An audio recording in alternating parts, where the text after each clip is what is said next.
Hi everyone, welcome to the channel. In this video tutorial, I will tell you and show you how you can make your keyboard vibrate when typing on iPhone. Be sure to like this video, friends. Also, don't forget to write your comments and subscribe to our channel.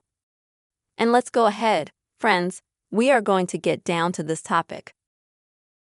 I want to say that to customize this option is actually quite simple. Anyone can handle it. So what will you need to do? Open the Settings app on your iPhone. Scroll down to the bottom. Find the section called Sounds and Vibration. Tap on it. Scroll down and you'll find the keyboard. Click on that. And here you can find two sections, it's Sounds and also Vibration. And friends, if you have both of these options in the state that I have right now, which is grayed out, it means that both sounds and vibrations are disabled. To turn on vibration, click on the button next to the word vibration.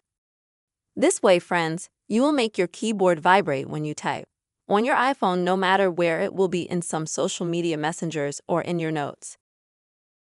I hope, friends, that this video was useful to you and helped you to see how you can easily make your keyboard vibrate when you type on your iPhone. Don't forget, friends, to put your like, subscribe to the channel, and also write your comments. See you later, friends.